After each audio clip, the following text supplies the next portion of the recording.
Hello, hello, hello. Zoom recording. All right, welcome, welcome, welcome, welcome.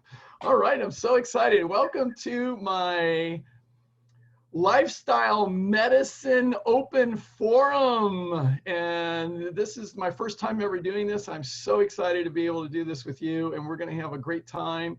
And I got lots to do. Oh, it's so nice to see some of you. I've missed you. I've missed you.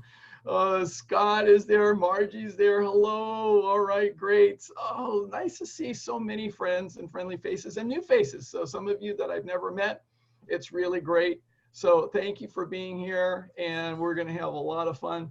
And I've got lots of questions that I've already received. I just want to let you know the group chat. So if you go down to the bottom of your screen, it'll say, let's see, you probably have more, but the chat window, it'll say chat. So it should say chat that right down at the bottom. So put your cursor down at the bottom.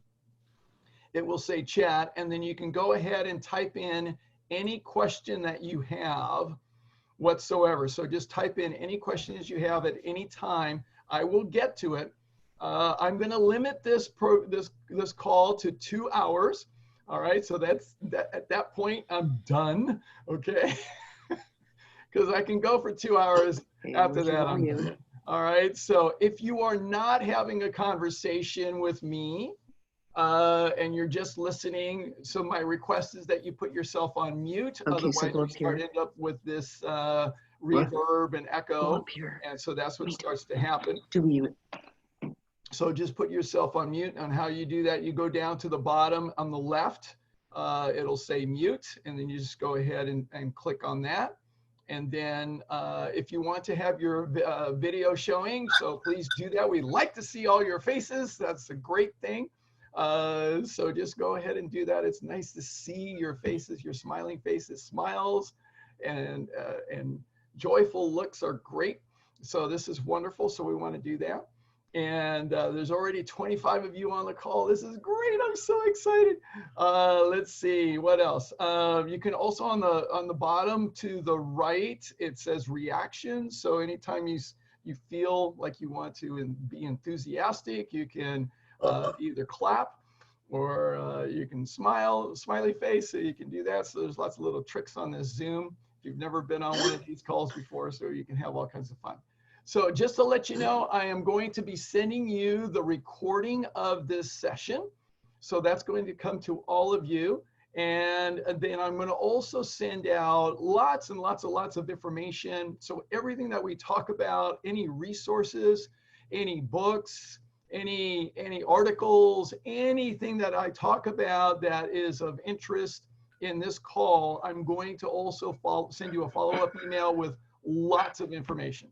So thank you for being here. That's my free gift to all of you. And I'm so excited to be able to spend this time with you. So let me start off by just talking a little bit about lifestyle medicine. So some of you may be familiar with it. Some of you may not. So let me just talk about that first. So what I'm going to do is I'm going to do a little bit of a change here. So be patient with me for a second. So I have to move this off screen for a second, and then I'm going to go to slideshow. Okay, good. And then I shrink this, and then I go to here, and then see, I'm learning how to do all this fancy stuff here. There's a lot of little tricks. You know, I have 2 screens, so I'm able to do a few things.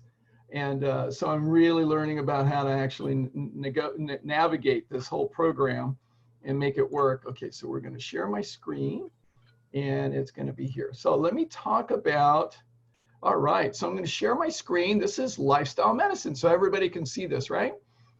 Okay, so lifestyle medicine is the newest branch of the American Medical Association. So if you've never heard about it, this is exciting for me to be able to share this with you. So the American College of Lifestyle Medicine, it's in its 15th year now. So 15 years, started in 2005, just a handful of people Doctors Dean Ornish, Caldwell Esselstyn, T. Colin Campbell, Michael Greger, and a few others are the founding fathers of this and mothers and of the American College of Lifestyle Medicine.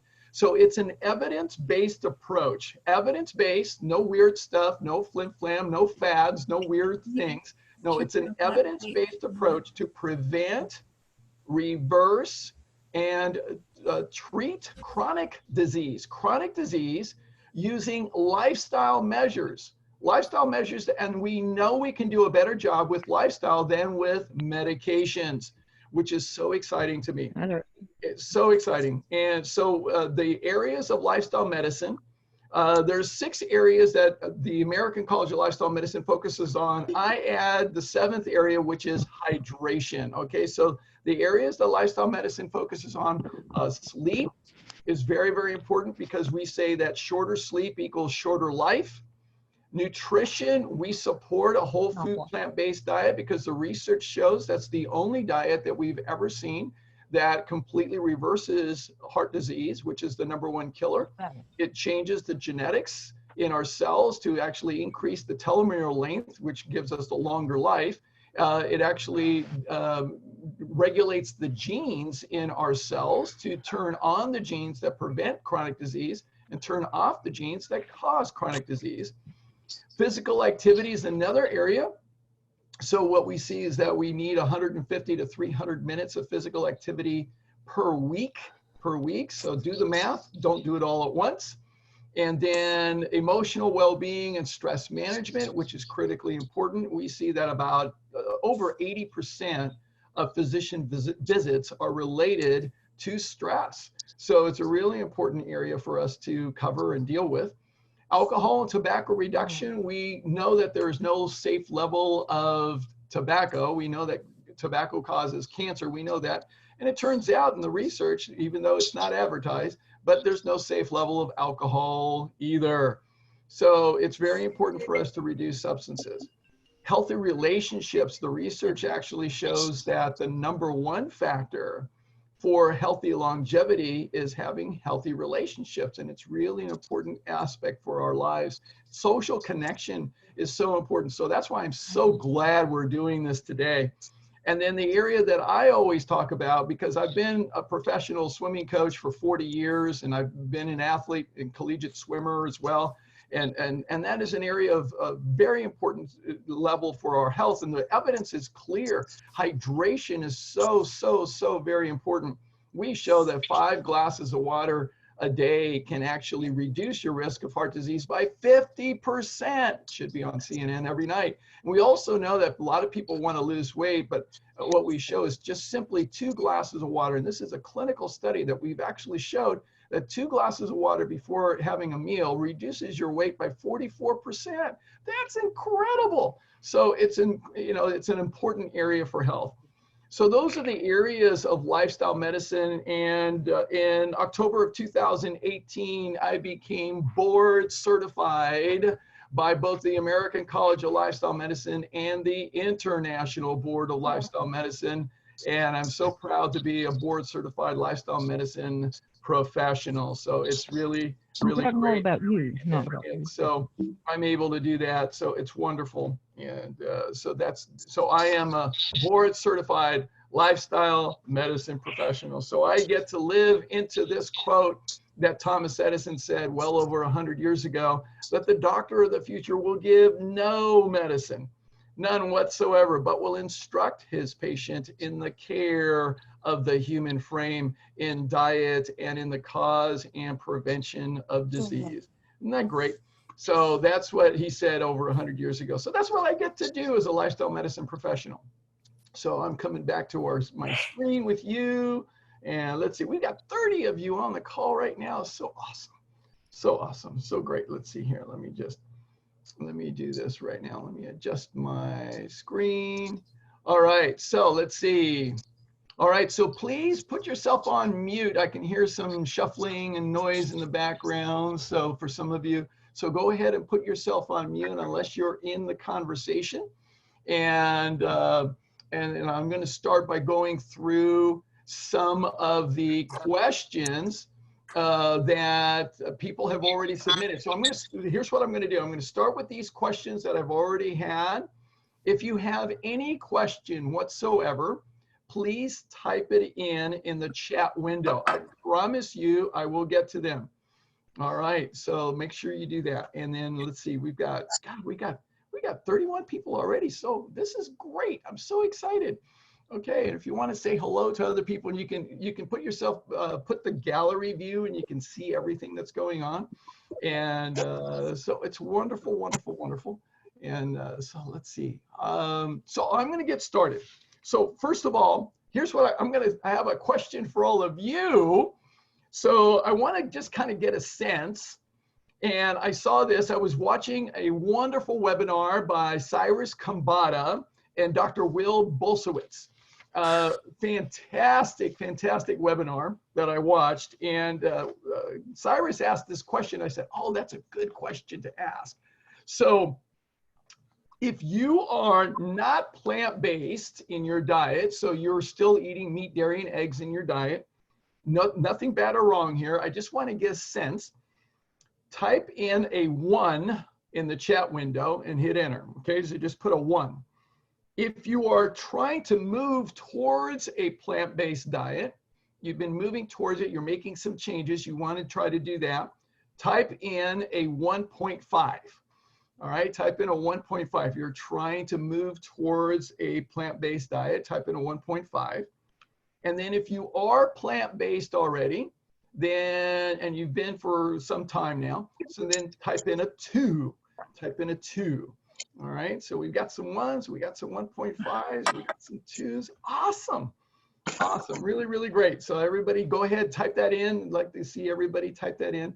That's great. Now, there's still some shuffling around. So some of you are not muted. So let's see, Sandra, you're not muted. Marianne is not muted. So you may want to mute yourself. Okay, so go ahead and check yourself to make sure that you are muted. All right, very, very good. Okay, very good. Wonderful. Okay, so really, really great. We have a wide variety. There's nothing bad or wrong. This is all great. And the fact that you're here and you're open to learning is so wonderful. I'm so excited for that. All right, so let's see. I'm going to start out with some questions about COVID-19 because that's the major concern right now. I had so many questions related to COVID-19. So I want to start off with that because it's a really significant concern for a lot of people right now. Those of you who type in, let's see, type in, no, don't worry about it. Okay, so if you have not seen my webinar, I have it on my YouTube channel. By the way, if you haven't checked out my YouTube channel, check out my YouTube channel, all right? So you can just go to YouTube and then type in my name, Ruben, R-U-B-E-N, Guzman, G-U-Z-M-E-N, just like it's on the screen here. So just type that in and you will go right to my YouTube channel. In my YouTube channel, I have a webinar. It's in 2 parts because there was a technical glitch, but it's beating COVID-19 and the next pandemic. You definitely want to check that out. Okay, so let's see. Some of you are not muted, so you may want to make sure that you check to make sure that you're muted. Let's see, Esther Turner, you may want to mute yourself. Okay, all right, let's see here. Okay, so, oh, thank you. So anyway, check out that video because it's really great. It's 2 hours loaded, packed with lots of information. Okay, so here's a question. There's lots of opinion out there about how COVID-19 spreads. I'd like an update on if and how this virus has evolved. I'd also like to know if it's really safe for us to wear a mask full time as it might be required at work. And if so, can these cloth masks really prevent us from getting COVID-19 or can they hinder our health? Really, really great question. Okay, so what I've been keeping up with this. So a little bit about me that you need to know relative to COVID-19. I also have a master's degree in public health from UCLA, one of the finest schools of public health in the entire United States. So the thing about it is that I also served on the Sacramento County Public Health Advisory Commission. So I was part of the commission going through when we dealt with the West Nile virus and other things. So COVID-19 is a virus, and viruses are always mutating. They always are. So it's always evolving, it's always changing. So that's one of the things that's happening with any virus. That's why vaccine treatment is always tricky. And it's never completely effective because viruses are constantly evolving and mutating all the time. So that's one of the things that's of concern. So here's the question that I want to go into a little bit more. Is it really safe for you to wear your mask full time as it may be required at work? Here's what they're not talking about on the news. Yes, we want to distance ourselves, keep our hands clean. Those are real important measures to help reduce the risk of transmission. So transmission, if a person is infected, they have a risk of transmission by being in close proximity. What happens is that the virus can be easily spread if a person coughs or sneezes if they are infected. And then what happens is that the virus can spread in the air. What we're showing is that it's called droplets. So the thing is, the virus is spread and it starts to settle down. But the thing is, it may land on a surface, and it may be also, that's where we can pick it up as well. In addition, if we're in close proximity, let's say kisses and hugs, okay? So that's another way for transmission. That can also happen. Now, does wearing a mask help prevent the transmission of being able to receive it and to transmit it? The answer to that, from what we've been seeing, is that yes, it does help to reduce the transmission and the receiving of the virus. So it helps to reduce that. However, there's some cautions. If you're in this, wear the mask when you're interacting with people. If you're not interacting with people, don't wear the mask. If you're driving in your car and you're the only person in your car, you don't need the mask on. You don't need to do that. And you certainly don't need it if you're out doing physical activity. If you're out for a run, it's actually hazardous. You do not want to be wearing the mask when you're out running, because now what you do is you start to increase the level of CO2 that you're breathing in. You can put yourself at actually greater risk. Don't do that, okay? So they haven't been giving us enough details about when you wear your mask. Wear your mask when you're going to the grocery store. If you haven't had COVID-19 yet. If you go to a store, if you're going to a restaurant where there's lots of other people, now that some of the restaurants are opening up, you may want to wear the mask, okay? Perfectly fine. Now, if you've had it already, like me, okay, I've had it. I was infected back in the end of February. I stayed home. I recovered. I have my immune system super strong, and so therefore I'm fine. I do not have it. The chances of me contracting it again and transmitting it to somebody else are like 0.00001%. So I'm willing to take that chance. So therefore, I don't wear a mask, okay? Now, if you are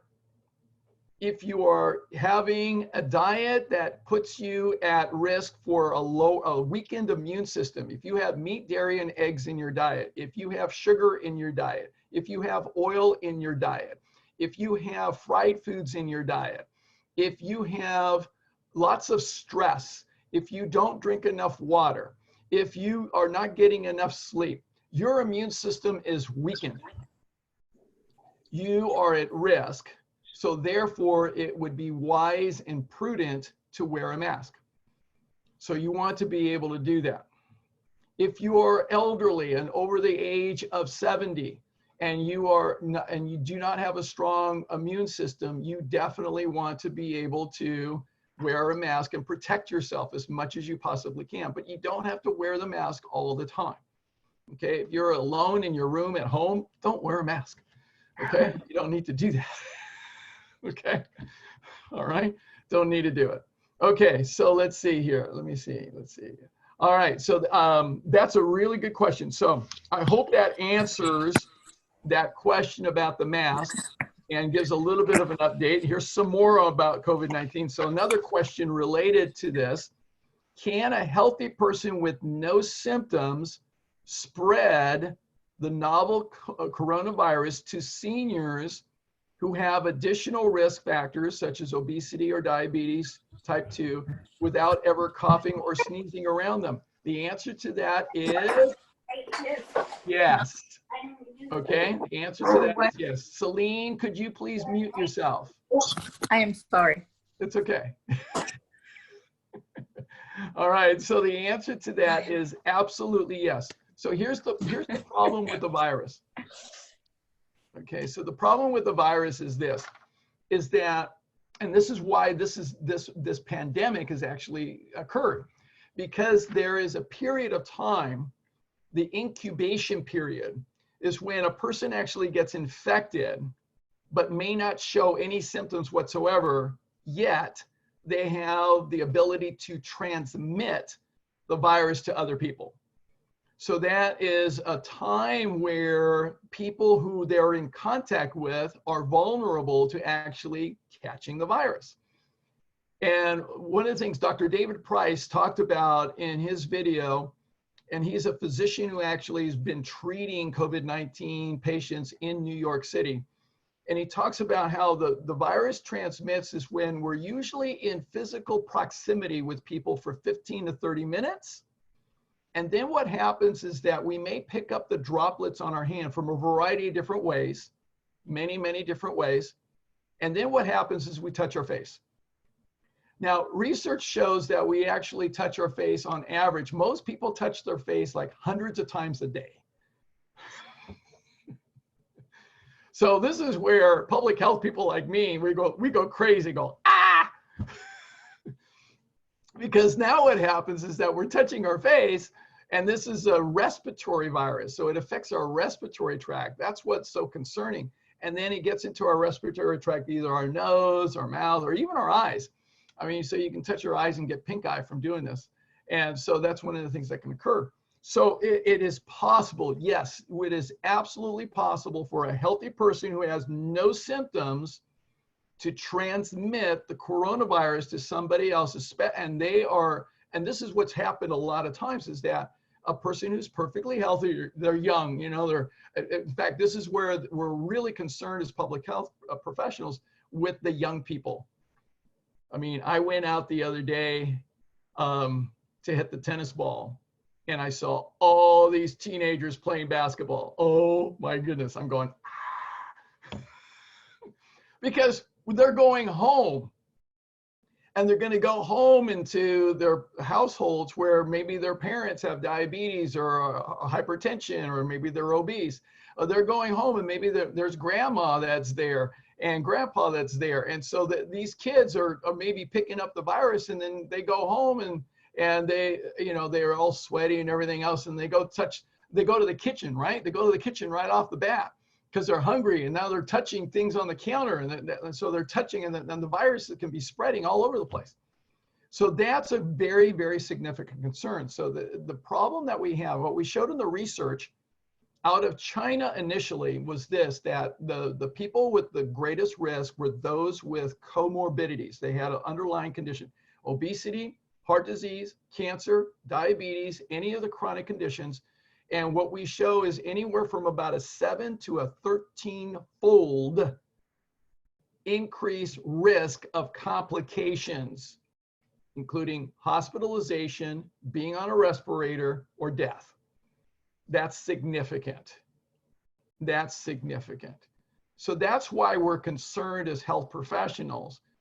People who are fairly healthy, and in fact, we actually even show in the data that about 35%, this just came out from the CDC, about 35% of the people who get infected show no symptoms whatsoever. No symptoms. They have no symptoms, yet they can be transmitters. Okay, they can be transmitters, so they can transmit this. And this is really what's the biggest concern, is that we can't even trace them. All right, we can't even pick that up. So that's one of the real problems with this virus, because it's for a healthy person, it can be fairly innocuous, and you may not even know much about it. I got sick. My son got sick. We caught this on a plane flight, I believe. I mean, it seems very, very likely that I caught this virus while I was on a flight back from Los Angeles with my eldest son. On that flight, we had about 36 high school students from Rio Americana High School returning from their trip to Southern California to visit 8 college campuses and Disneyland. And Disneyland has been identified as one of the major epicenters of transmission of the coronavirus back in February. Well, guess what? They're sitting all around us on this trip. So I had a full hour of complete proximity with these students.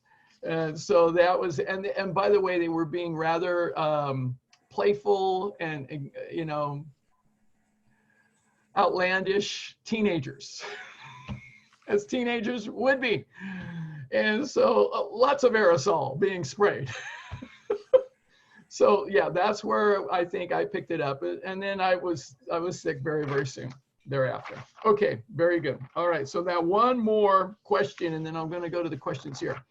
Does a healthy, happy senior following a nutritious, whole foods vegan diet need to be concerned about catching COVID-19 or any other highly infectious disease?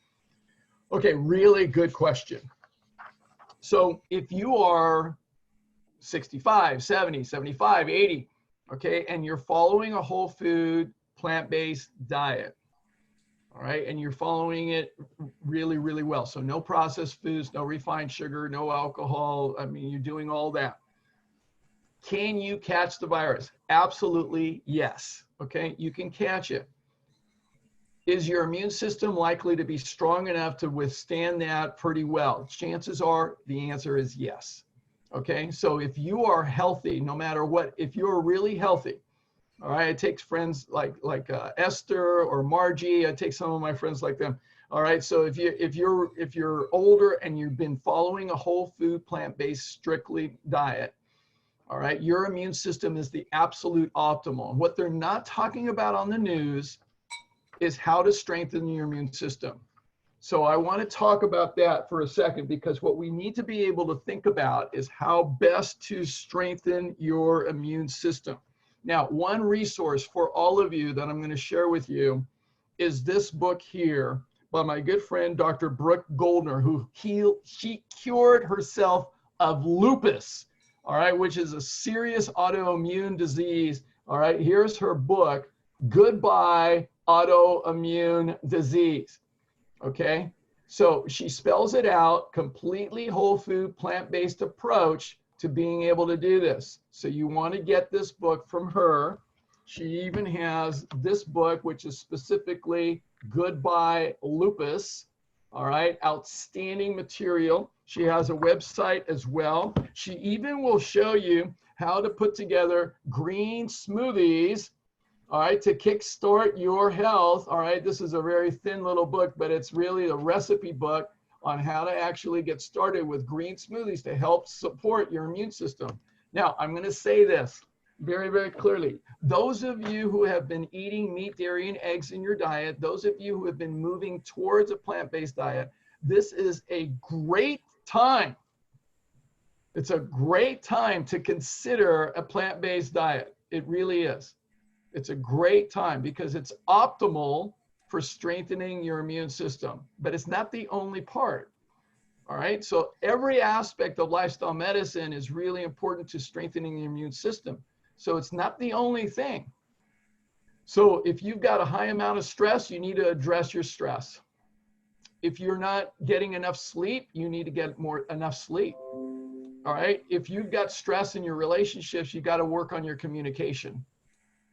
If you are drinking alcohol or smoking cigarettes, you got to quit. All right, so there's all these aspects, contribute to strengthening your immune system. Right now, the most pivotal thing that we can do to really improve our chances of being able to withstand the COVID-19 virus, and it's not that you can prevent catching it. I'm thinking that according to estimates from everything that I've seen in the research, just about everybody's going to get it. Just about everybody's going to get it. What you want to do is set yourself up so that you can get it and be fine. Now, I remember when I was a kid. How many of you remember measles parties? How many of you remember measles party? Raise your hand if you remember measles parties. Okay, so we had measles parties. So here's what we did. We were healthy kids. One of the kids, now I had 50 kids in my classroom. 50 kids in my class. I went to a Catholic school. All right, so St. Matthias Elementary. We had 50 kids in the class. First kid to get measles, we all went over to their house. The whole class got measles. Now, here's the thing. We were all strong and healthy. So to get measles when you're young and your immune system is strong is the best option, because then you actually reduce the risk of serious complications. To get measles when you're older, you have a much more serious event. So it makes sense. So what we want to be able to do is strengthen the immune system, strengthen the immune system, strengthen the immune system. So that's everything that we do in lifestyle medicine. That's what we need to follow. All right, so now, let's see. I hope I answered that question. Okay, let me answer one more, and then I'm going to go to the chat for a little bit. Okay, here's a person dealing with a new family member coming into our home. We are both 68 and 72. He is 48 years old, and he's working on finding employment and a place to live. So this is temporary. So he plans to change his life. Okay, so there's concern about this. Okay, so here's absolute concern there, absolute concern. So he's out and about trying to find his employment and a new place to live. Absolutely strengthen your immune system. That's number one in my book. Two, if he's coming into your environment, what you want to do is reduce the risk of interaction for the first couple of weeks. Well, actually, the whole time he's there.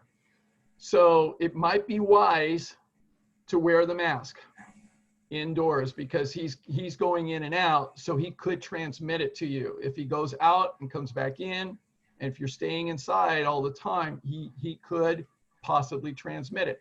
So you want to be able to do that, and absolutely strengthen your immune system. Be on board with all that. Do everything possible to strengthen your immune system. So that's a tricky situation. I had one of my clients, and what she did, her boyfriend traveled, and he came back and he wanted to see her, and she said, nope, you got to quarantine in place for 2 weeks before I see you. So that was wise.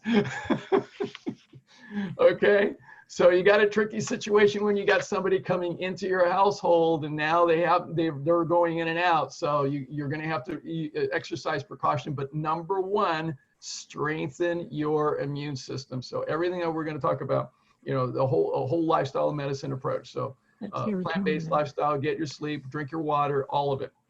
Okay, so let me go to the chat window for a second. Okay, let's see. All right, let's see.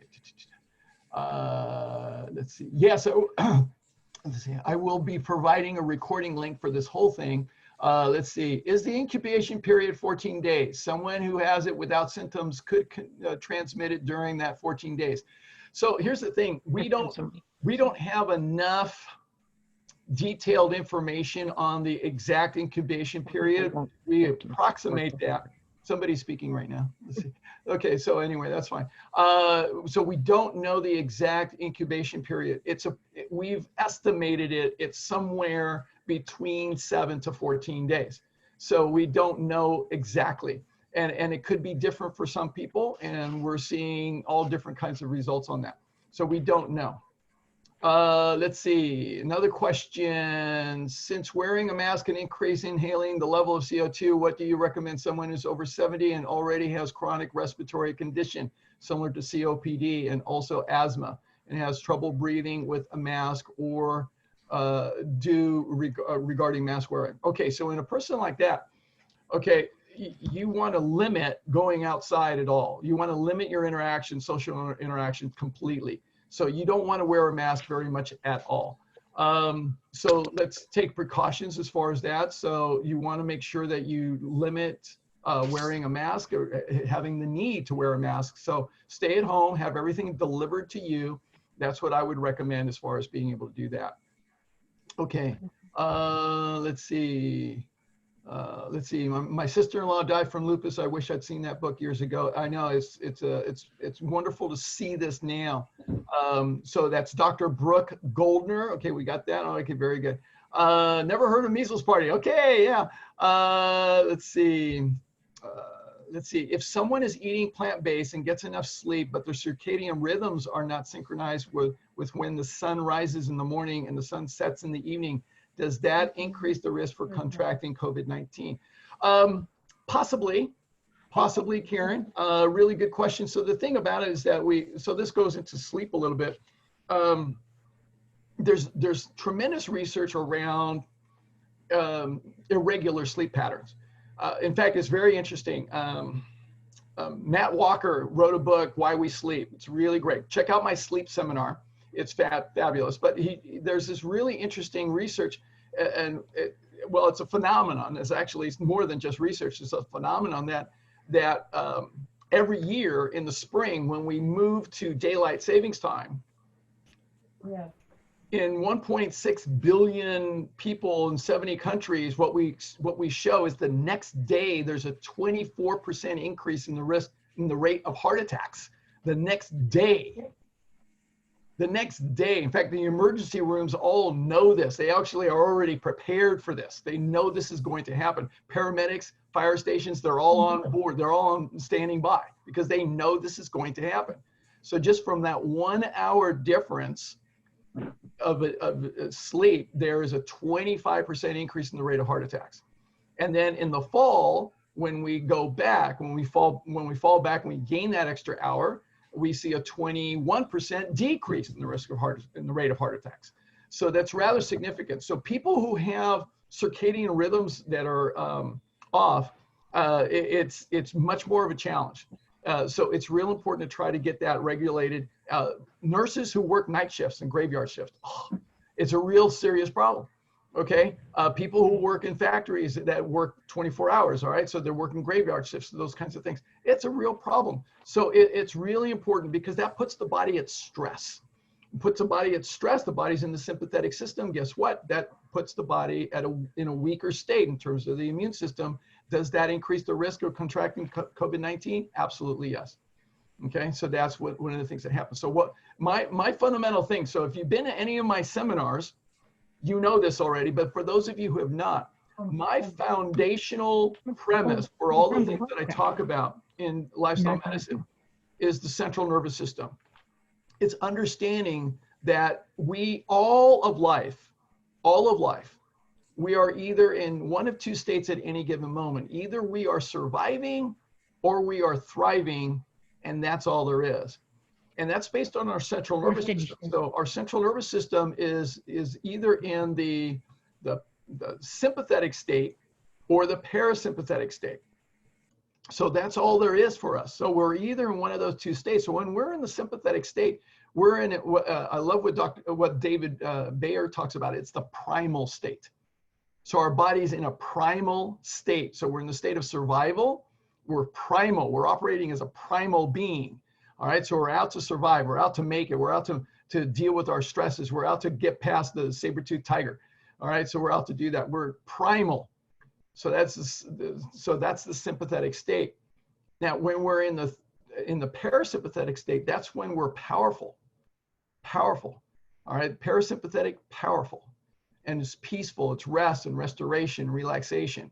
All right, that's when our body's thriving. That's when we do well. So that's what we need to be able to do, is have the body thrive as much as possible. And when we diminish our sleep and have irregular sleep, that puts us in a primal state, a sympathetic state, that weakens our immune system. So really, really good question. Okay, great. Keep asking questions. Keep asking questions, everybody. All right, I got a few more. I got lots more here. I'm going to go through them. Okay. All right, let's see, this is from Jean. So does any insurance cover my services? No, sorry, I don't have that set up yet. Okay, can I prescribe prescriptions? No, I don't do drugs. Sorry, don't do drugs. Okay, I'm not an MD, don't do it. I don't like them. I don't like taking them. I certainly don't like prescribing them, and I don't have a license to do that. Okay, do I have any medical providers that I currently work with? So I'm not attached to any medical groups right now. I'm looking at being able to set up alliances with some. I don't want to do clinic work, okay? I've done that before, okay? I don't want to do that. I love doing it the way that I do, but I do consultations for people. Okay, here's a great question. How do I get my doctor to listen to the benefits of a whole food, plant-based lifestyle? Wonderful question. Send them to me, okay? Send them to me. All right, here's the thing. Don't try to convince your doctor, because your doctor is going to say, what does this person think they know about nutrition? I know everything there is to know about nutrition. I went to medical school. I am a god. I know everything. Okay, so look, I went to medical school as well. All right, so I know the complex very, very well. So don't try to convince them of the benefits of a whole food plant-based diet. Send them to me. Now, I've got my YouTube channel. So in April, I recorded 17 seminars.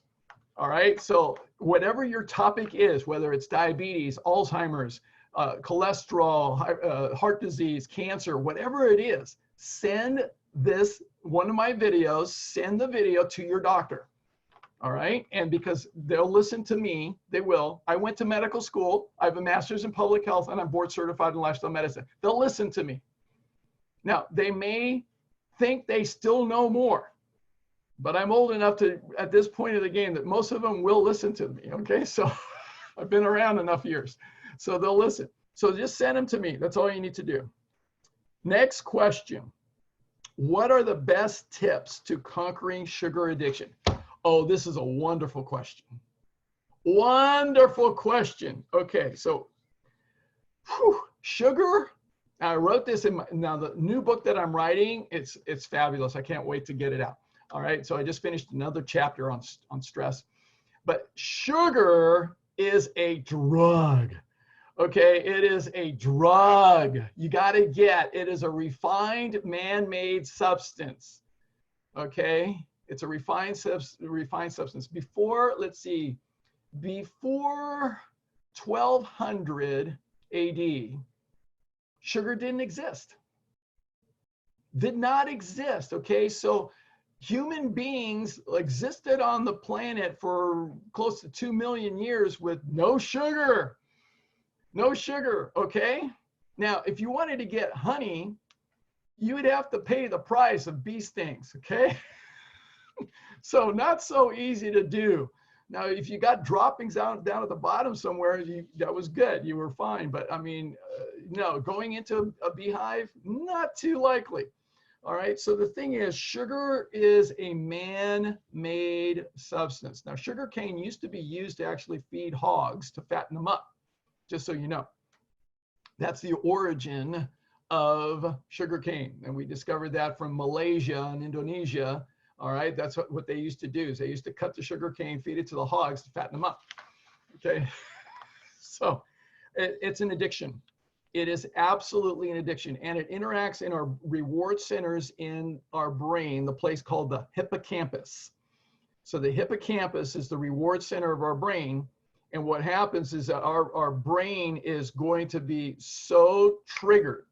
We actually have the brain scans that show that sugar triggers the reward centers of our brain more strongly than cocaine.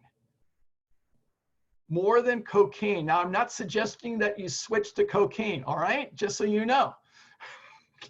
Don't do that. That will kill you.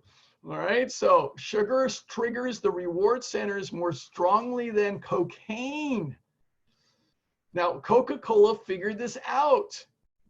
back in the late 1800s, they changed the formula. They took out the cocaine in Coca-Cola. In fact, you didn't know the name Coca-Cola. Coca stands for the coca leaf, which is where they extracted the cocaine. So Coca-Cola switched out the cocaine and replaced it with refined sugar. And the scientists were thrilled. They said, hey, we're no longer going to have a cocaine addiction from people drinking our beverage. They're going to be addicted to the sugar, and it's completely legal. Yeah. So we've been duped, hoodwinked, bamboozled, and deceived into thinking that sugar was actually a good thing. People have been using it in the recipes for everything ever since. I know, I grew up with it. I used to go to the store for my mother, and I would pick up a 5-pound bag of sugarcane sugar from C&H. That stuff's deadly, okay? So it's deadly, so don't do it. All it does is causes inflammation, all right? It's gonna cause inflammation. It's going to get stored as fat. It's going to trigger a reduction in your immune system. I mean, this stuff is just ridiculous. It's just nasty. It's just nasty, so don't touch it. So the thing is, since it's an addictive substance, and I know, okay, because I was addicted, okay? So I'm raising my hand right now. If you've been addicted to sugar, raise your hand, be honest, tell the truth, stay in church. Okay, so very good. All right, we got some. No, not really. So the thing is, I've been addicted, and I realized this, and when I recognized that I had an addiction to sugar, I realized there's only one way to treat addictions. You have to cut it all off.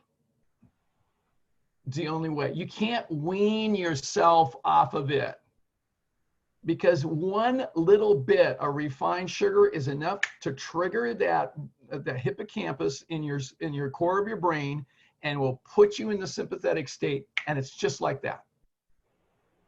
It's instantaneous.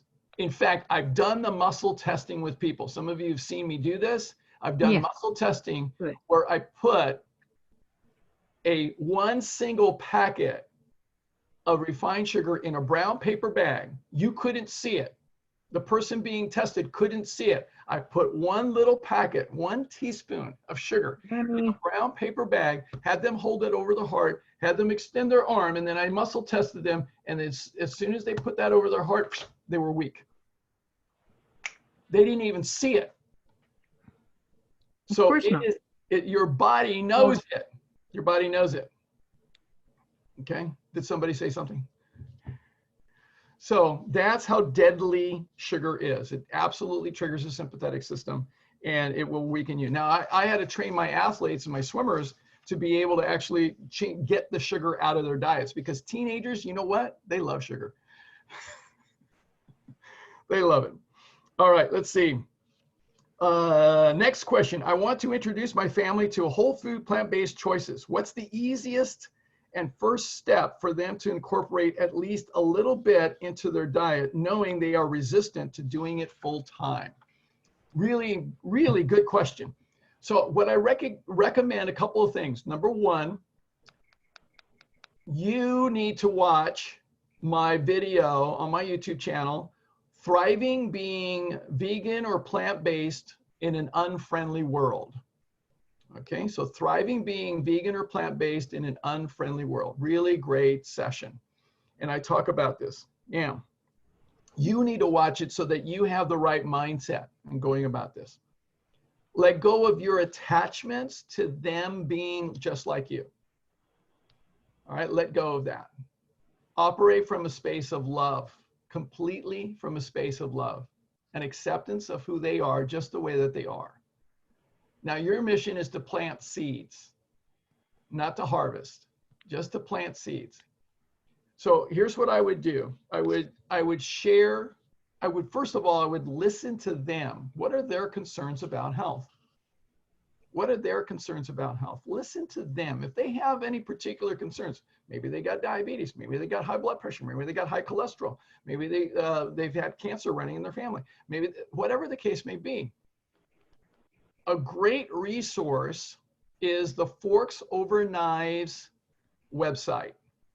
go to forksoverknives, all spelled out, .com, and then go to the tab that says Success Stories.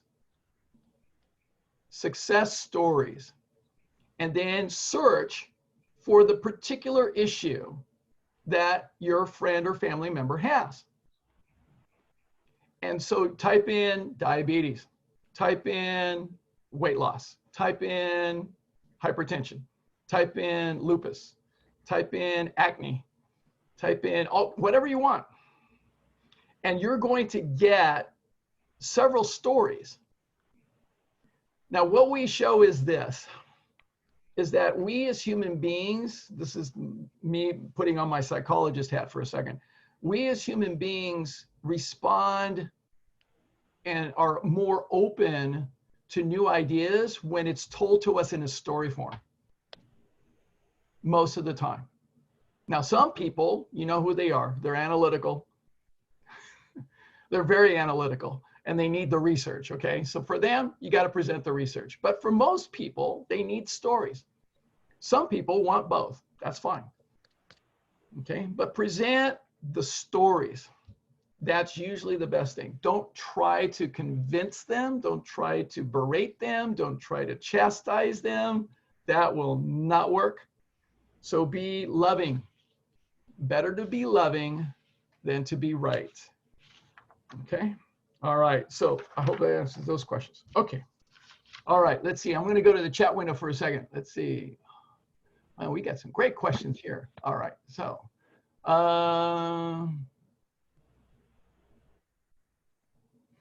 you said to eliminate meat, dairy, and eggs. How to create a healthy plant-based lifestyle, ensuring I'm getting all the minerals, vitamins, proteins, etc. in my meals.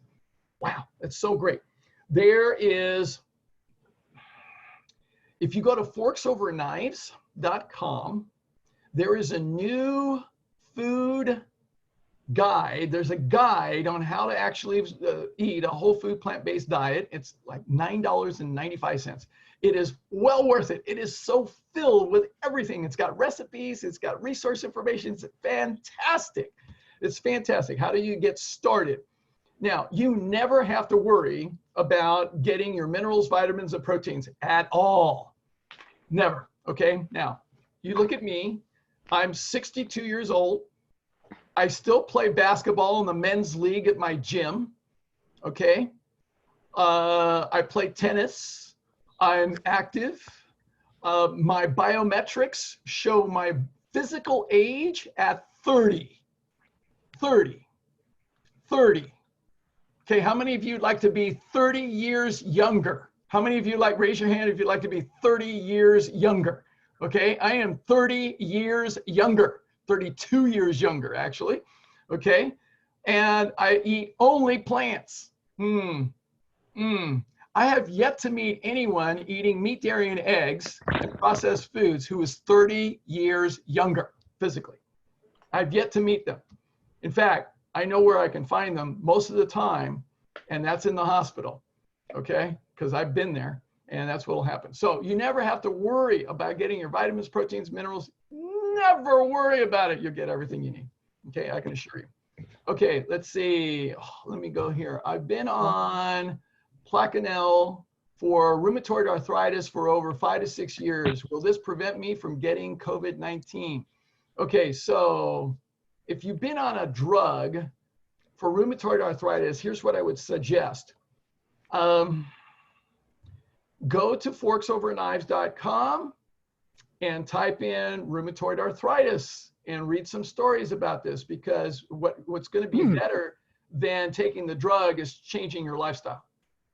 So change your lifestyle. What you want to do is you want to change your lifestyle. So this is what we want to do. We want to get you on a whole food plant-based diet, drinking lots of water, get your sleep, address your stress, healthy relationships, decreased alcohol and tobacco substances as well. So that's what you want to be able to do. Really great question. Okay, so let's see here. All right, Tina says, how do I even begin to convert to a plant-based diet? Well, I think I just answered that quickly, but I've got lots of resources. Check out all my videos. Okay, I've got lots. My cousin's family are on plant-based diet and have really felt a significance in their health and well-being. Yeah. So you can get started. Here's the simplest way to get started. Eat more salads. Eat more salads. Really, it's simple. Now, I've got lots of recipes. I can send you that and make a note. Or I'll send all my recipes. I'm going to, by the way, in the email, I'm going to send you, all of you, about 2,500 recipes. Will that be enough to get you started, Tina? Will that be enough? So you can unmute yourself for a second, Tina. So will that be enough to get you started? With 2,500 recipes be enough to get you started? Okay. Not only that, I'm going to send you resource information about how to actually cook and prepare food without oil, how to actually eat out healthy and be healthy when you eat out as well. Okay. And all the wonderful things. I'm going to get you started. Okay. Lots of great things. And it's really wonderful. So it'll be great. So I'm going to send that all to you. Okay. So hang on. Let's see.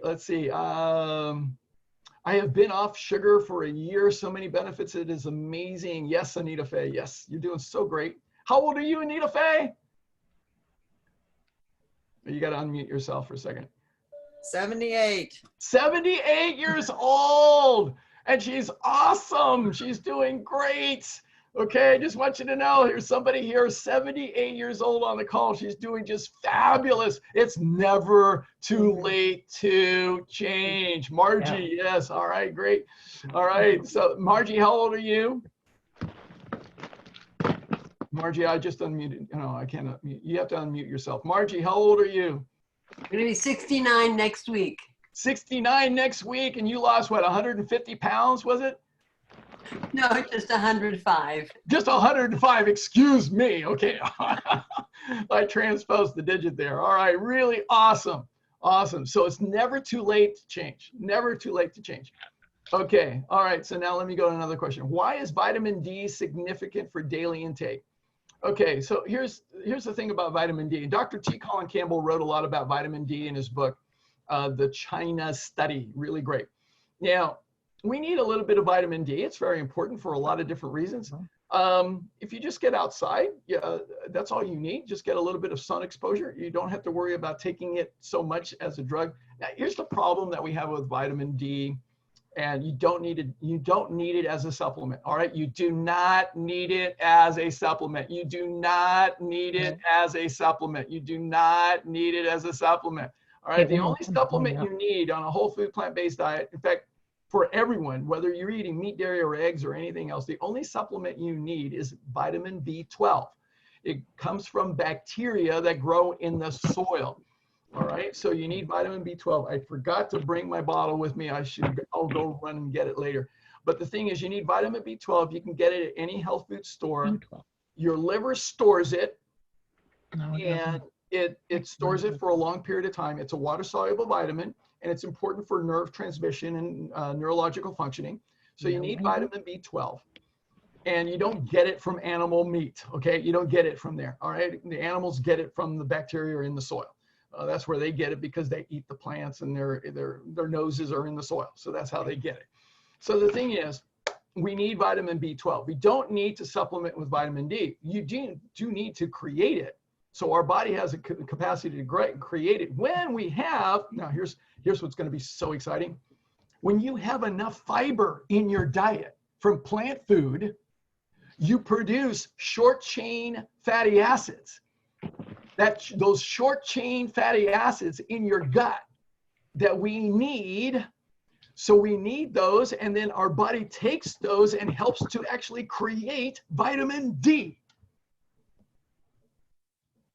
So if you're not eating plants, you can't manufacture the vitamin D that you need. You need a little sunlight, and you need the fiber in your diet. So all these meat eaters are telling me that, oh, I need to get my vitamin D. Yeah, you need vitamin D because you're eating all this meat and you're not getting enough fiber. People who have a meat, dairy, and egg diet are generally getting about 15 grams of fiber a day. Somebody who's on a plant-based diet, our minimum requirement is about 38 grams of fiber per day. That's how much we need. Women a little bit less, but men generally about I say about 35 grams is a minimum.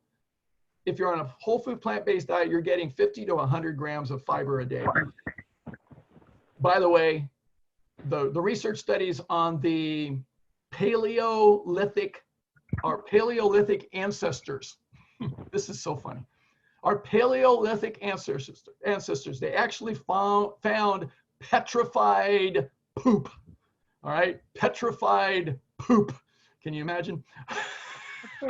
And what they did is they did an analysis, and they showed that the Paleolithic ancestors of human beings ate somewhere in the neighborhood of about 100 grams of fiber a day. That's how much plant food they had in their diet. That's how much. So they had lots. All right. So very, very good. So you need to get out in sun. So if you're indoors all day long, stop doing that. Get outside or sit by the window. At least do that. Get some sunshine. You want to be able to do that. Okay. Question, since regular doctors and nurses are not usually trained in nutrition, is there a movement to train the nurses and doctors in nutrition? Yes, we're out to do that. This is what lifestyle medicine is trying to do. We're trying to educate the entire medical community. Our theme at the national, the conference was healthcare reform, true healthcare reform. We suggest that lifestyle medicine is true healthcare reform because we can't do it a little bit better. And even the healthcare for all is a great idea, but the thing is, it's not changing the underlying root cause.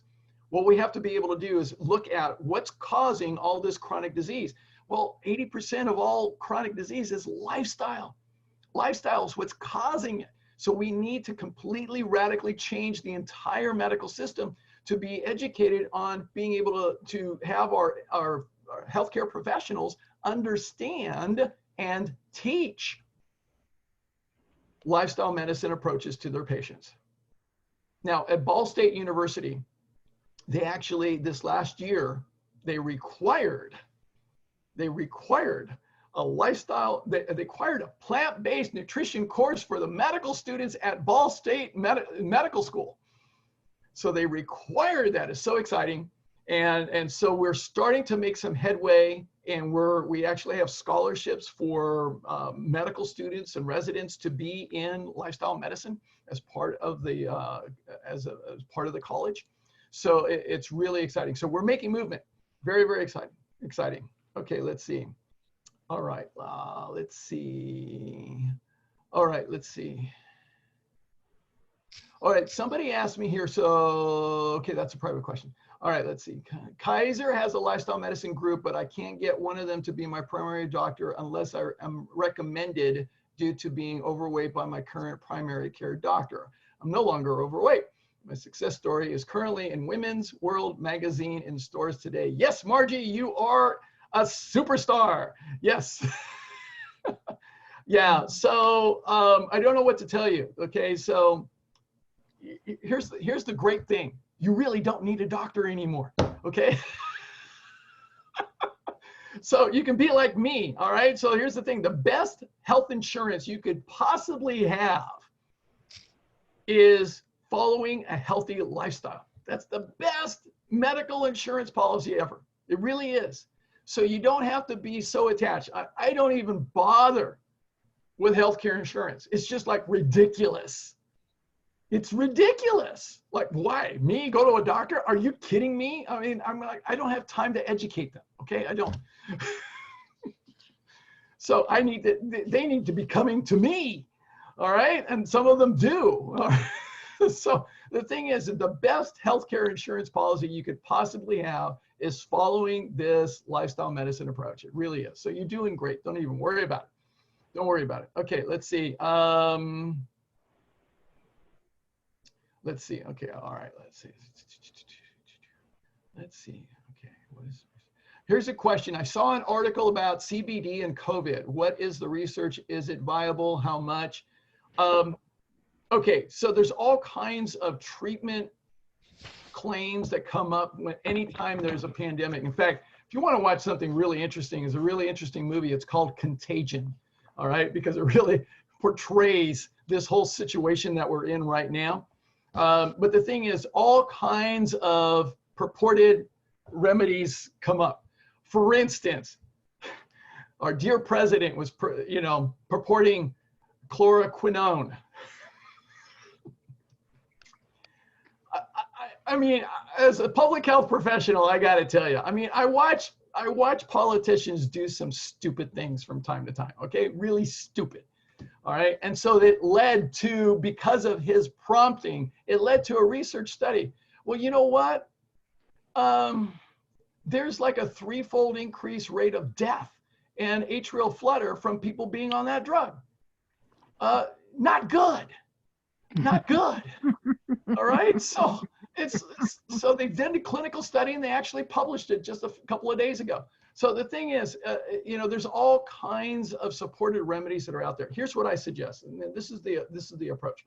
We know that the best way to be healthy is to take on a lifestyle medicine approach. We know that. We've got such substantial research in lifestyle medicine for this. So if we do everything possible, and we want to master the major components for being healthy: whole food, plant-based, oil-free diet, drink your water, only water, okay? Get your sleep, get your exercise, manage your stress, okay? Healthy relationships, improve your communication, stop alcohol and cigarettes. If you do those 7 things, you're going to have a much better chance of strengthening your immune system and allowing your body to heal itself and do the best possible in terms of being healthy. If you are not taking care of these 7 things and you take some remedy like CBD or some other remedy, whatever the case may be, your body's still operating in the sympathetic state. So you haven't changed the central nervous system state. Your body's still in a primal and survival state. So it's not going to be as effective. It could work. I don't know. So there's not enough research. And by the way, here's where I, as a researcher, and I've done research, okay? One of the things that I look at when I look at research studies, we have to look at controlling for variables, for factors, what we call confounding factors. I have never yet seen a research study that controlled for the central nervous system state. I have yet to see it. Okay, these people were in the parasympathetic state 90% of the time or more. These people were in the sympathetic state 90% of the time or more. I've never seen a research study that controlled for that. That's the most significant confounding variable. And that's where I can completely almost decimate any research study because of that. So it's really important to understand that. Okay, so let's see here.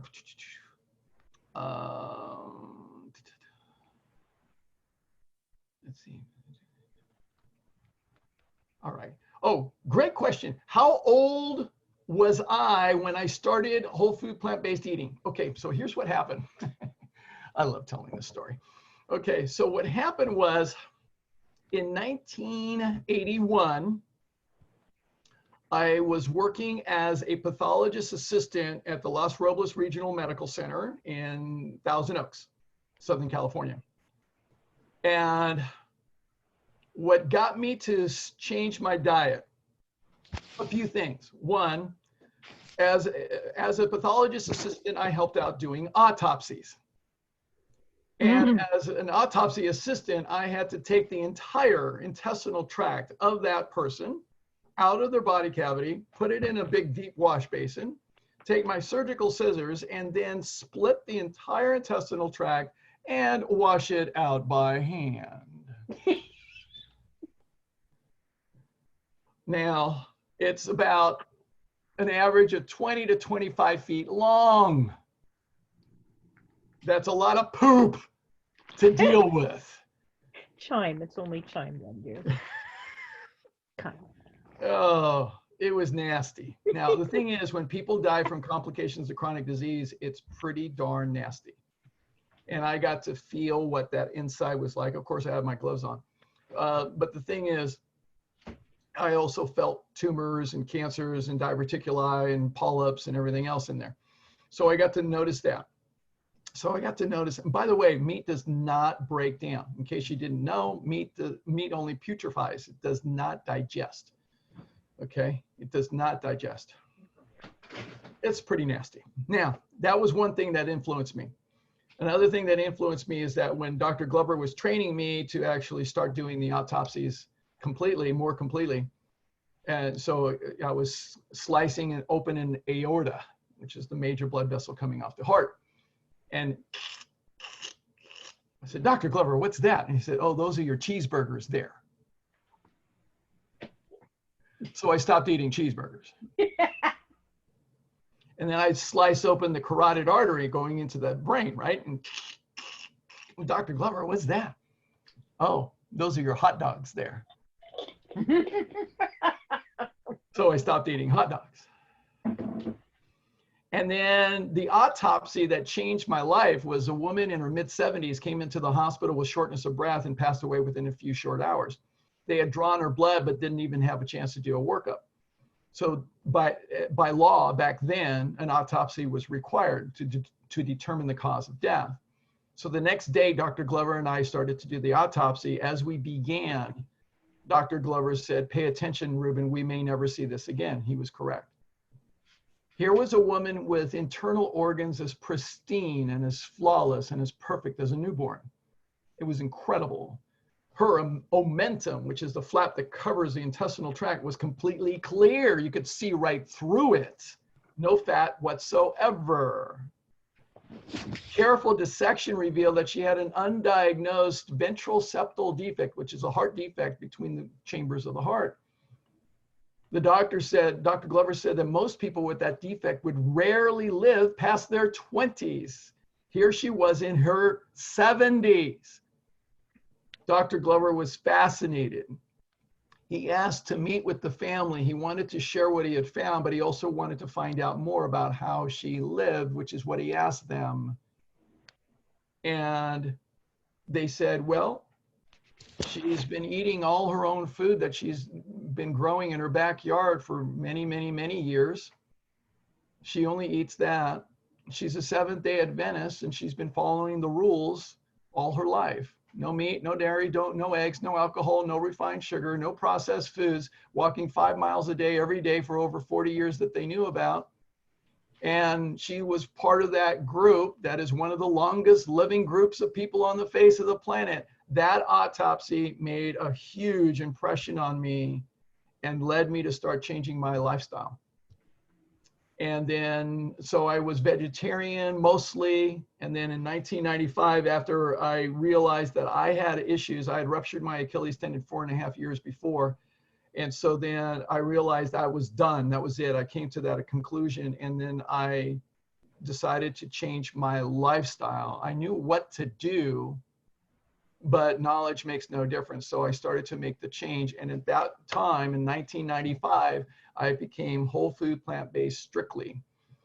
And so I started doing that, and it's been amazing. So I have more energy. I have more health and vitality than people twice my age, it seems like. Half my age, excuse me, half my age. So, I mean, I play basketball with the 30-year-olds, okay? So that's anyway, it's doing great. All right, so now let's see. Let me go back. Do my recipes include shakes? Yeah, there's smoothies. Yeah, there's lots of smoothies. This is filled with them. There's a whole bunch. There's lots of them. Okay, let's see.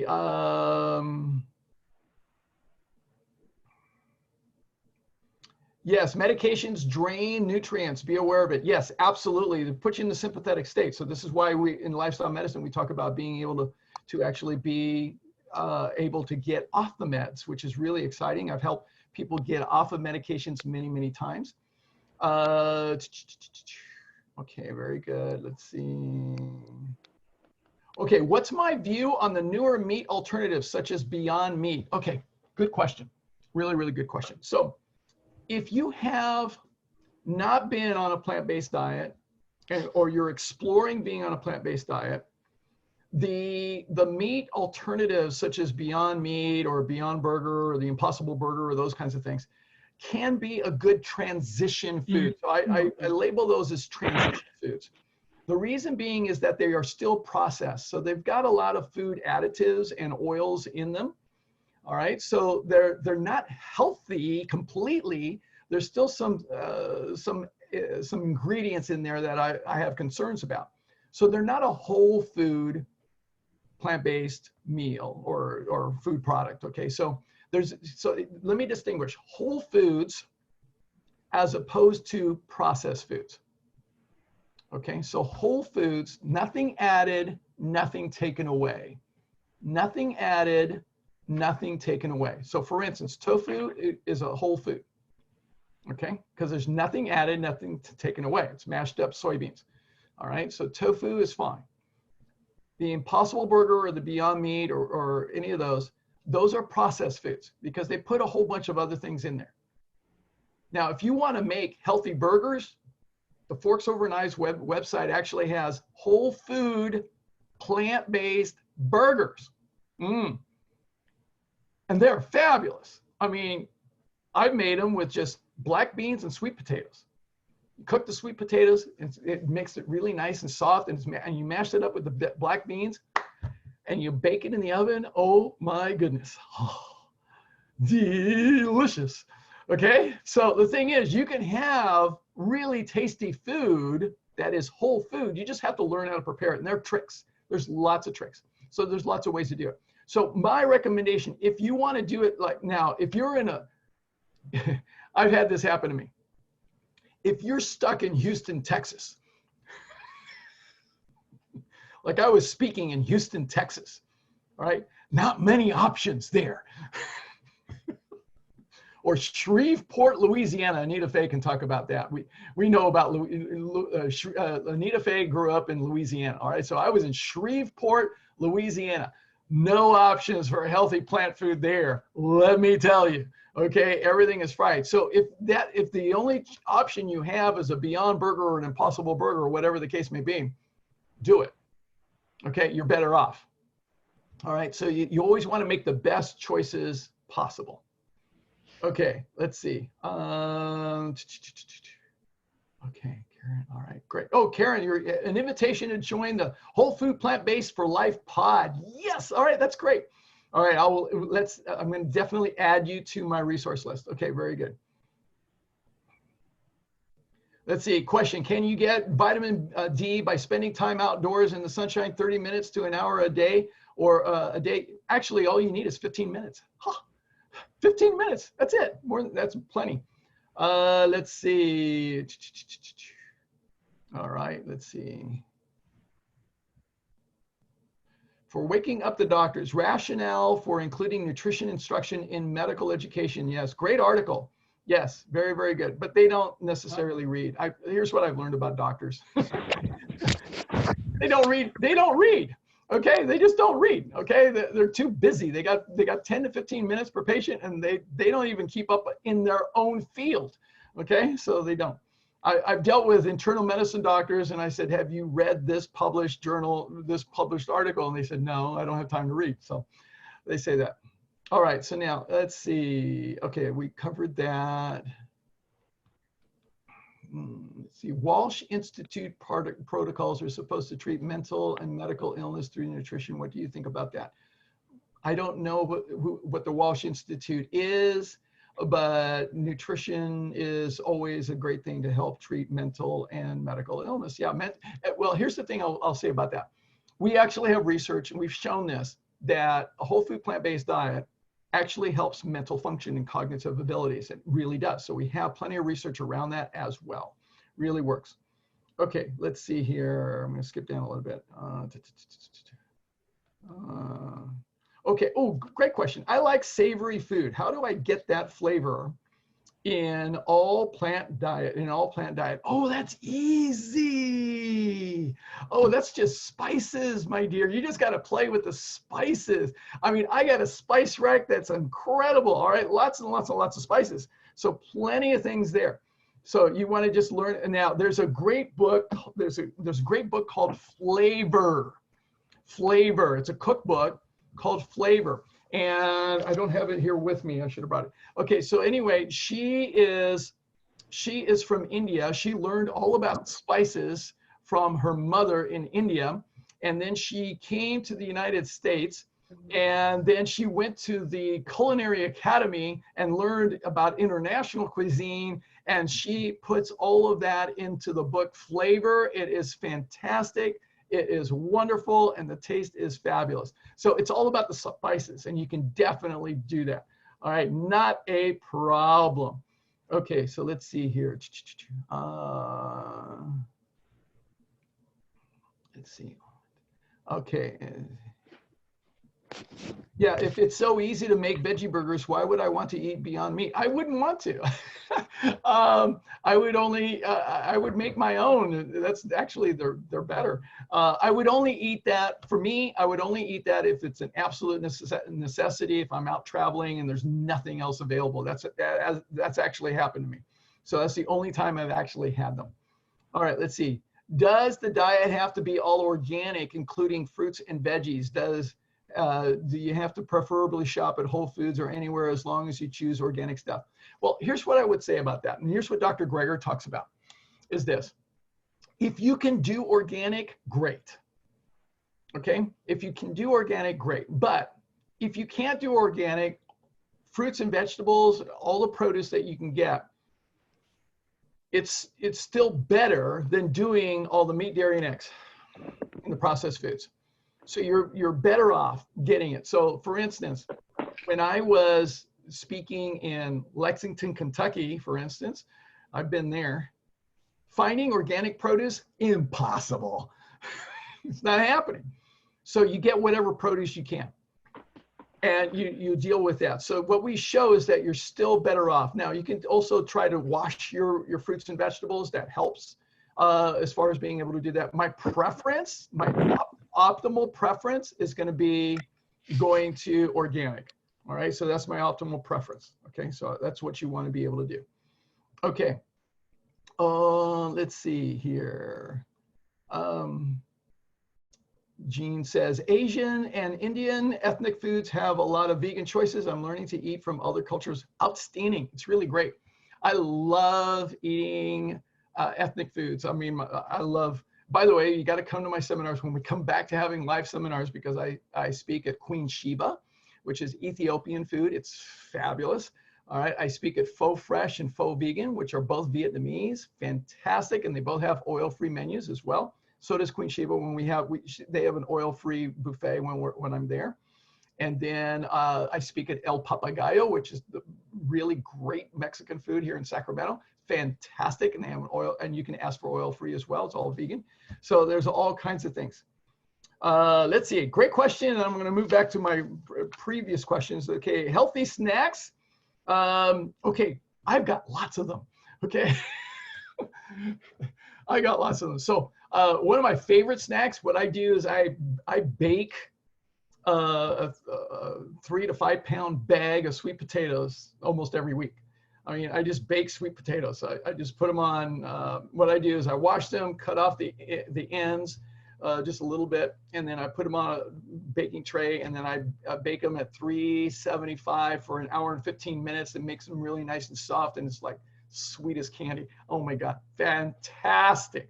All right, really great snack. I eat them, I just pop them in my mouth. That's what I do. Another snack, I buy most of my shopping is at Trader Joe's. So they have this Chipotle black bean dip. It's fantastic. I get that. And then I also, a lot of us like crunchy. How many of you like crunchy? You like crunchy? I mean, most of us love crunchy, all right? So I love crunchy. So at Trader Joe's, they also have these rice crackers with tamari sauce on them and almost no fat, and they have absolutely no oil. There's these little round crackers. They're about this big. Okay, so they're really small. All right, so there's a whole bag of them. And by the way, you can go through a whole bag guilt-free. All right. How many of you like, you can watch a movie and you can go through a whole bag of chips, okay, easily. So that's what I do. It's really great. So I just dip it in that Chipotle bean dip. It's fantastic. Sometimes I add a little hot sauce. Sometimes I add a little eggplant hummus. Also at Trader Joe's, they have eggplant hummus. which is oil-free. It's the only hummus that they have that's oil-free. So I get that, and sometimes I mix the hummus and the Chipotle black bean dip, and I put in some jalapeno red sauce, mix it all up, and then I take my little rice crackers. Oh, that's movie food as far as I'm concerned. So works really great. Another snack are the rice cakes. Lundberg Farms is organic rice cakes, really fantastic. So you can put all kinds of things on it. Sometimes I put hummus on it. Sometimes I put vegetables on it. Sometimes I put tomatoes on it. Sometimes I put the bean dip on it. I mean, all kinds of things. So you can go with the rice cakes. I love them. They're a little messy, but it's so what? It's fun. So there's all kinds of snacks. All right, very, very good. Okay, so let me go back to some other previous questions because I got some other good questions that were previously emailed to me. Okay, let's talk about intestinal issues for a little bit, okay, because I know that's an issue. All right, so here's somebody who suffers from bad heartburn after having a gallbladder removed, and another person has GERD, gastrointestinal reflux dysfunction. So it's a dysfunction of the lower esophageal sphincter. So one of the things that I'm going to send you is a fabulous webinar link, a link to a fabulous webinar. I just watched it just the other day, and it's from Will Bolsewitz, who just wrote a book called Fiber Fueled, and it's got the cover of an exploding kiwi on the front cover. So it's really great. And so with Dr. Bolsewitz, he is a gastroenterologist, brilliant. He's got a master's degree as well. I mean, he's just absolutely top of the charts. Okay, he's really found fundamentally absolutely awesome. So one of the things that you want to do is you want to be able to get as much fiber in your diet from as many different types of foods. So what he talks about is biodiversity, the biodiversity of food. So what you want to think about is getting as many species of plant foods in your diet. So if you have meat, dairy, and eggs in your diet right now and you want to decrease that, or if you're trying to move towards a plant-based diet, what we want to do is think about getting as many species of plant foods in your diet. So you want to have as much diversity. So for instance, black beans is different from pinto beans, is different from red beans. Those are 3 different species, okay? Oats is different from brown rice, which is different from quinoa, all right? So there's 3 different species right there, all right? Tomatoes are different from bell peppers, and then orange bell peppers are different from red bell peppers, okay? So you got differences of species. So have as much diversity in your diet as possible. This is why having salads is a really great thing to do, because you can have a salad with romaine lettuce and spinach, and you can put in some cherry tomatoes, and you can put in some raisins, and you can put in some oranges and slices, and you can put some apple slices in there, and you can have this really great creamy oil-free salad dressing that's made from garlic and spinach and cashews, and it's fantastic. And so you've got right there, you're loading up about 10 different species of plants. It's fantastic, all right? And it tastes wonderful. All right, so you want to be able to do that. So here's the thing. There are some people who have been on a whole food plant-based diet for quite some time, and they still have some intestinal issues. So here's what Dr. Bolsewitz talks about, is that sometimes some people will still have those issues because they have a long-term history of having dysfunction in their intestinal tract for a long period of time. So for instance, you can't lose weight overnight. It doesn't happen, okay? It's going to take some time for your body to re-regulate and use up the excess body fat. So the same can happen with some of these long-term conditions like GERD. And so it takes some time. So you have to be patient. You have to be very rigorous. So what I usually recommend with my clients that have these kinds of conditions, I have them really get to be as strict as possible following a whole food plant-based diet. But then, and real important, we look at all the other factors around lifestyle medicine, because believe it or not, stress can be a major factor that can trigger GERD, okay? It can. All right. It happens. I mean, so I've known some people who are like, they're really good with their whole food plant-based diet and their oil for everything else, but they can get the acid reflux when they have a bad day with their boss. Okay. So things can happen. And then if they're not drinking enough water and not getting enough sleep. And so there's other factors that can contribute, because what we're talking about here is the central nervous system. So if the body's in the sympathetic state, any weak area is going to become aggravated. So that's one of the things that can happen. So that's why it's there. So there is no one treatment. So it's a complete lifestyle approach. That's what we need to do. Okay, so I hope that is helpful. Okay, so now let me go to this. Let's see. And in line with that is another question. So here's a great question. Margie says, I was recently diagnosed with atrial flutter, perhaps due to markedly enlarged atriums, especially on the right side. Just this week, I went through an electrocardioversion to get my heart back in sinus rhythm. While it seems to be fine at the moment, what lifestyle changes do you recommend to ensure that my heart won't slip back into atrial flutter again? So this again, so we're talking about the whole approach, the lifestyle medicine approach to being able to help empower your body to heal itself. So it's everything. It's looking at everything. This is why I do consultations with people, because when I do a consultation with somebody, I'm very comprehensive. I mean, you have to fill out, let's see, it's about 12 pages of material, okay? Because it's a full lifestyle medicine history. I'm going to look at your lifestyle medicine habits. I'm going to look at all your habits. I'm going to look at your stress scale. So I look at everything because I'm looking for any weak links, any chinks in the armor, if you will. Okay, so it's like you put on this coat of armor. If you have a chink, that's your weak spot. So I want to look to see any weak spots that there are that we could possibly shore up and strengthen them up so that we can help your body to be as strong as possible. No guarantees, absolute guarantees, but the thing is we want to look at everything possible. So that's why I do consultations with people to help really determine that. It's very thorough. It's very thorough. I spend 2 hours with you, okay?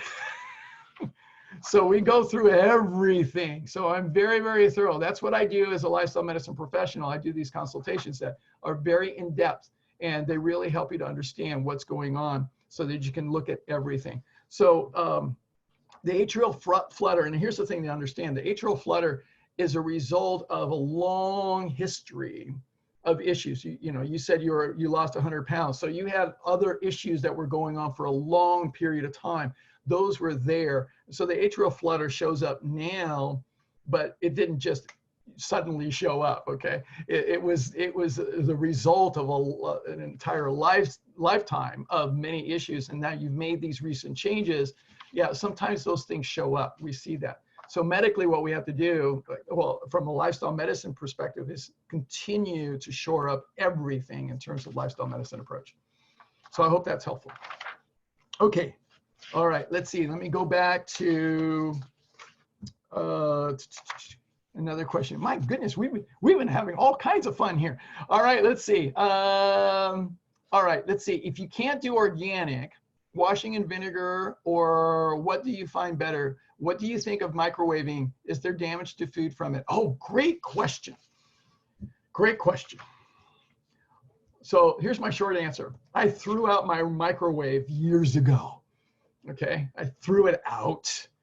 Okay, I do not microwave food. Okay, I do not microwave food. Now, in part of my education, I've taken a lot of physics. I love physics. What most of us don't realize is that what microwave is doing, in fact, I've been studying physics since 8th grade. So what microwaving does, so what we think of is that, let's say you had a dot, okay? So this dot is the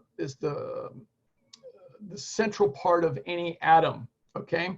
So we have the nucleus of the atom here, all right? So this is the proton and neutrons are right here. And then around this area, we have all these electrons, and they travel at certain levels and certain frequencies. And there's certain vibrations that they have, and they spin around, and at certain orbital levels. Okay, so we have different shells, if you will, or different levels of orbit.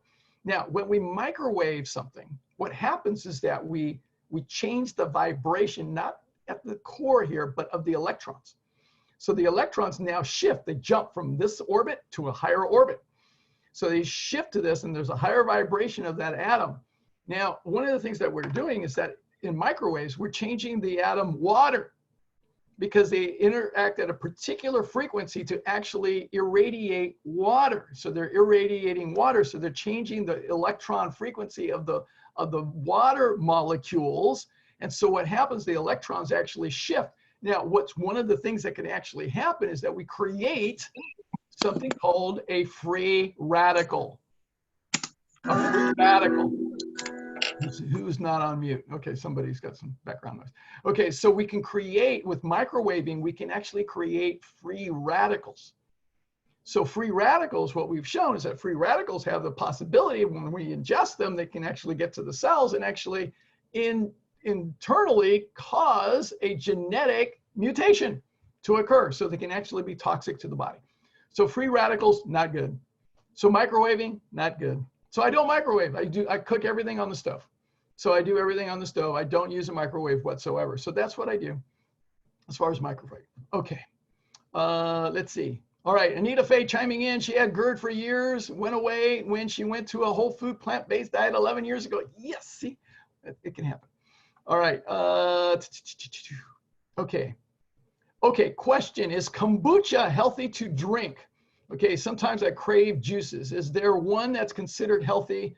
Also, why does one have to give up dairy, such as eggs and milk, to have a healthy diet? Oh, I love this question. We got several answers coming up for this.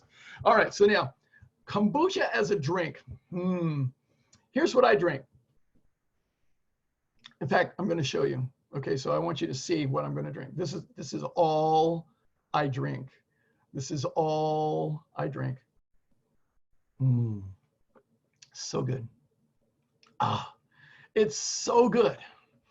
Now, what the research shows, the best thing that you can drink is water. Absolutely, absolutely, absolutely. The best thing you can drink is water. All the research studies show that. Now, is there a benefit to having some fermented foods? Yeah, there is. There is a little bit, but not very much, just a little bit. Okay, so for instance, kimchi, sauerkraut, kombucha, you can have a little bit, but kombucha actually also has some alcohol in it. Did you know? Okay, alcohol is not good. Alcohol kills cells. So that's one of the things I stay away from it. It tastes good. It's very popular. A lot of people like it. Okay, and they crave juices. Now, if you wanted to make a juice, here's what I'd suggest. Okay, here's the simplest juice that you can have. One of the tastiest things. I love it. It's one of my favorite. When I go to Zest Kitchen, I get this all the time. It's called the Magic Emerald.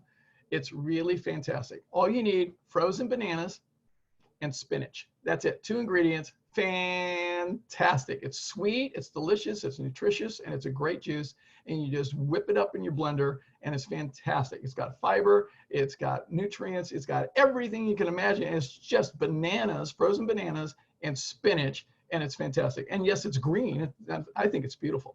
All right, so there's lots of things. Now you can do smoothies. You can do smoothies. All right, here's one book on smoothies. You can go to lots more. All right, there's plenty of smoothies. Lots of things that you can do for juices. Now sometimes you can get. Now smoothies are better because they have all the fiber in them. Okay, so you want to be able to do that. Now sometimes you can have a little bit of a healthy juice, and sometimes you can get, like, for instance, I get it at Trader Joe's sometimes. I get 100% tart cherry juice. Okay, so I'll get that. So I'll do that, but that's all it is. Okay, it's 100% juice. Now you got to be distinguished, because there's a difference between juice and beverages. Okay, so if a lot of times they extract the fiber and then they add all kinds of other things. So sometimes they say beverages, but they're not juices. So juice, 100% juice. It's got to be 100%. So you want to do that. Okay, let me go to the next one. Also, why does one have to give up dairy? Let's talk about dairy, eggs, and milk. Let's talk about dairy and milk first, and then I'll go to eggs. Okay, so dairy and milk. Okay, here's the logic. Logic about dairy. Logic about dairy. So here's the deal with milk. It's cow's milk comes from a cow. A cow comes from a pregnant mother cow. Okay, so a female cow that's pregnant, and then she delivers her baby. She delivers her baby called a calf. All right, so now what she does, she delivers that baby, and that milk, now she's lactating because she's a mammal, right? So she's a mammal, she's lactating, she starts lactating, and that milk is produced for her baby, which is a calf. It's her baby. It's her baby. Not anybody else's baby, her baby. Not anybody else's baby, her baby. Her baby. Now, there are over 5,000 species of mammals on the face of the planet. Tell me, how many species of mammal routinely nurse from a different species of mammal by choice? Now, I asked this question at the UC Davis School of Veterinary Medicine. You want to know what their answer was? They said, "You're crazy. It doesn't happen." Oh, 0. There are 0 species of mammals that routinely nurse from a different species of mammal by choice. The only species of mammal that routinely nurses humans are cows, some goats, and that's because we enslave the cows. Yeah, that's right, we enslave them. We enslave them, and then what we do is we steal their babies, and then we rob them of their milk. And we think that that's a healthy option for us as human beings. Doesn't make sense. In addition, how many species of mammals routinely nurse past infancy by choice? I asked this question at the UC Davis School of Veterinary Medicine as well. And their answer was, "You're crazy." Again, 0. There are 0 species of mammals that routinely nurse past infancy. Now, if you're a mother and you're nursing your baby, that's a healthy thing to do. I've watched the process 4 times. I have 4 boys. And my boys, they grew up healthy and strong. They got all the nutrition they needed from their mother for a whole year of life. It was amazing. They tripled in mass. They got all their protein, everything they needed from their mother's milk. Absolutely fantastic. But they're not still nursing. I don't think any mother would want to be doing that at all. There comes a point, I've seen it 4 times. Teeth come in and the mother says, "That's it, you're done." So why would any adult be nursing from a pregnant, lactating cow? Why would any adult human being be nursing? Do we really need to do that? That's illogical. It doesn't make any sense whatsoever. Besides, it's rather cruel. I can't even fathom the idea of if turnabout is fair play. If turnabout is fair play, how would it be for any human mother to have their baby stripped from them and then be milked forcibly for 4 years? I can't see it. It's inhumane. It's cruel. So I don't think that's a good thing to do. Now, eggs come from chickens. If you really look at the process of where they come, by the way, those eggs come out of the cloaca. Okay, so everything comes out of that rear. I mean, like, really? Okay, and that's the embryo of a bird. Okay, like, really, you want to be eating that? No. And by the way, it has so much cholesterol, we show absolutely in the research, increased risk of cancer, heart disease, all kinds of things. I mean, it's ridiculous from eating eggs. So don't do it. Don't do it. Check out my videos. Okay, now almond milk, absolutely fabulous. Fabulous. Plant milks, fantastic. Okay, there's hemp milk, almond milk, rice milk, soya milk, all kinds of oat milk. There's all kinds. There's all kinds of milk. Fabulously good for you. They don't come from an animal. Fantastic. All right, let's see. Okay, let's see.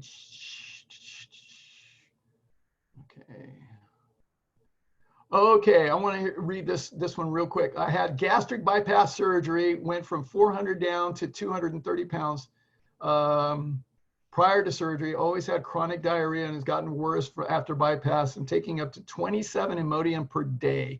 Sometimes gastroenterologist I've seen says it's okay, but no one can help me get better. Tests have been run, all normal colonoscopy, as well as will plant-based diet help? Yes! Sometimes unable to even leave my house. It's depressing. Oh my God. You need to do a consultation with me. We need to get you on a plant-based diet. I want you to watch that video. I'm going to send you that video from Dr. Will Bolsowitz. So you need to be able to do that, Sandra. So make sure you do that. Okay. All right. So now let's see. I'm going to go to some other questions that I have here. Okay. This person sent me 14 questions. All right. Now, I'm not going to answer them all because many of the questions were complaining about the medical system. I can't help you. Okay. By the way, I cannot help you. If you have complaints about what the doctors are doing and their tests and everything else, I can't help you. That's not my basket. That's not my area that I can help you. Okay. So now, there are some things that I'm going to help you on. Let's see. Okay, in terms of doing colonoscopies sigmoidoscopies or full colonoscopies, there's conflicting opinions about whether or not you should do it, including the whole food plant-based doctors. Here's what I recommend. Check out Dr. Pam Popper. Pam Popper. All right, so she goes through some of this. And so I would recommend that. Now, as far as the research shows, doing colonoscopies does not show a benefit for people who are on a whole food plant-based diet. Just doesn't. Just doesn't. I mean, people ask me, haven't you had your colonoscopy yet? You're over the age of 50. I said, no, why should I? Okay, I've done the autopsies. I know what my insides look like, all right? Mine are healthy. My colon is fabulous, all right? It really is. It's fantastic. It's in great health. I know exactly what it looks like. So there's no need. There's no need to do that. So the thing is, if somebody has issues, if they have not been a whole food plant-based diet for any length of time, if they have meat, dairy, or eggs in their diet, if they have oils in their diet, lots of stress in their diet, and they have symptoms, then colonoscopy might be helpful. Okay. Okay, so another question. What is the definitive test for diabetes? It seems like the A1C test is currently the gold standard. Yes, it is. All right, that's the definitive test. That's how we actually measure diabetes. Just having blood sugar growing, daily blood sugars is not enough. It's an indicator, but the A1C helps us to look at the level of impact of sugar in the blood over the period of approximately 90 days. So it helps us for a longer period of time. So the A1C is the more definitive test. Let's see, what can a plant-based diet and lifestyle do to help reduce blood sugar? Absolutely. So I'm going to refer you to the book, Dr. Neil Barnard's Program for Reversing Diabetes.